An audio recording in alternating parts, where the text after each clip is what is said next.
सबसे पहले आप दर्शन कीजिए भगवान श्री कृष्ण की अद्भुत लीला के। देखिए, कलयुग में भी द्वापर युग की तरह यमुना जी भगवान श्री कृष्ण के चरण छू रही हैं। ये वही स्थान है जहाँ से वासुदेव जी भगवान श्री कृष्ण को यमुना पार कराकर गोकुल ले गए थे। आज भी ब्रज में भगवान श्री कृष्ण साक्षात लीलाएं करते हैं। ये दृश्य आप देखिए, ये वही दृश्य है और वही स्थान है जब यमुना जी ने द्वापर युग में भगवान श्री कृष्ण के चरण छुए थे। यहाँ वासुदेव जी की टोकरी में भगवान श्री कृष्ण है और ऊपर से शेषनाग उनकी रक्षा कर रहे हैं। ये दृश्य बड़ा ही दुर्लभ दृश्य है, क्योंकि कलयुग में भगवान श्री कृष्ण की अद्भुत लीला के साक्षात दर्शन हो रहे हैं। जो लोग भगवान श्री कृष्ण की लीलाओं को काल्पनिक मानते हैं, उनके लिए आज का ये दृश्य साक्षात प्रमाण है। आपने देखा होगा, बीते कुछ दिनों पहले हर तरफ यमुना जी का जल ही जल दिखाई दे रहा था, लेकिन अब भगवान श्री कृष्ण के चरण छूने के बाद यमुना महारानी का रौद्र रूप शांत हो गया और कलयुग में जिस स्थान पर यमुना जी बह रही थीं, वापस अपने उसी स्थान पर लौट चुकी हैं।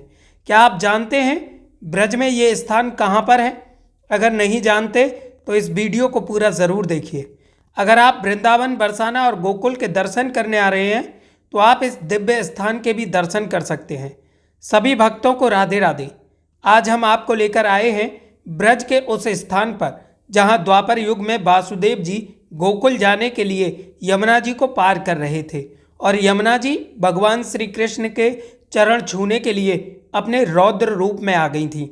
लेकिन चरण छूने के बाद उनका रौद्र रूप बिल्कुल शांत हो गया था और अब एक बार फिर कलयुग में भी यमुना जी भगवान श्री कृष्ण के चरण छूने के लिए आई हैं। इस अद्भुत लीला के दर्शन हम आपको कराएंगे, तो चलिए हम आपको लेकर चलते हैं उसी स्थान पर और आप भी मानसिक रूप से इस दिव्य यात्रा में शामिल हो जाइए।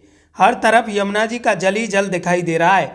इस रास्ते से बाइक, गाड़ी या फिर पैदल जाना हमारे लिए बहुत मुश्किल है, इसलिए हम यहाँ से चलते हैं नाव के जरिए।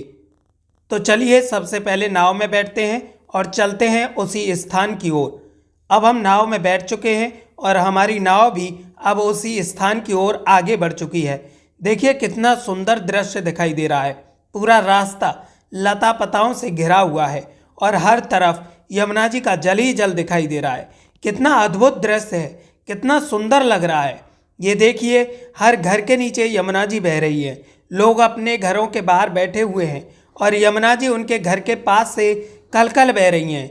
ये जो आप दृश्य देख रहे हैं, सामने आपको एक पुराना सा बड़ा सा गेट दिखाई दे रहा होगा। ये जो गेट है, ये कोयले गांव का गेट है। ऐसा कहा जाता है कि ये 5000 साल पुराना उसी समय का गेट है।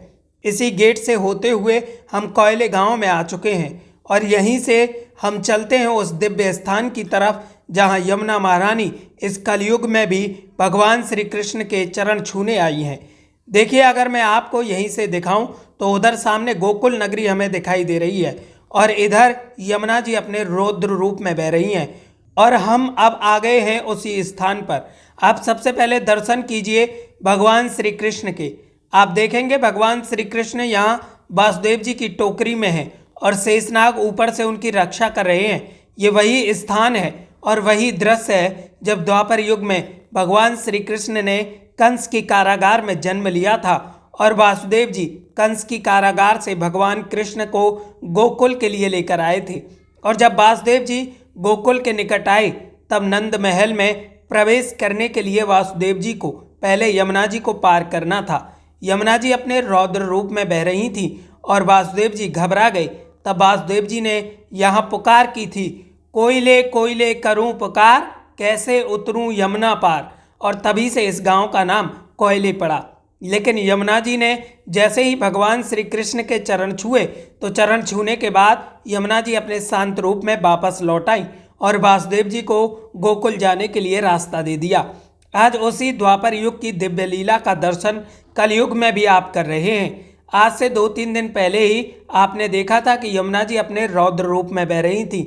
हर तरफ यमुना जी का जल ही जल दिखाई दे रहा था। मथुरा, वृंदावन, गोकुल, हर तरफ यमुना जी का पानी आ चुका था। लेकिन अब जब यमुना जी भगवान श्री कृष्ण के चरण स्पर्श कर चुकी हैं, तभी से यमुना जी का जलस्तर घटना शुरू हो गया है और जिस स्थान पर कलयुग में बह रही थी उसी स्थान पर वापस लौटना शुरू कर दिया है। अब हर तरफ यमुना जी का जल घटने लगा है। ये जो स्थान है, अगर आप यहाँ के दर्शन करने आना चाहते हैं तो ये स्थान है मथुरा रिफाइनरी के पास रांची बांगर गांव से होते हुए कोयला गांव में ये स्थान है। आप भी यहाँ के दर्शन करने आ सकते हैं। हमें कमेंट करके ज़रूर बताएं आपको हमारा ये ब्लॉग कैसा लगा और हमें सपोर्ट करने के लिए, अपना प्यार देने के लिए हमारे चैनल को सब्सक्राइब करें ताकि हम आपको इसी तरह भगवान श्री कृष्ण की दिव्य लीलाओं के दर्शन करा सकें, ब्रज के पौराणिक स्थलों के दर्शन करा सकें और संतों के दर्शन करा सकें। अगर आप चाहते हैं तो हमें सपोर्ट करें, चैनल को सब्सक्राइब करें और कमेंट करना ना भूलें। राधे राधे।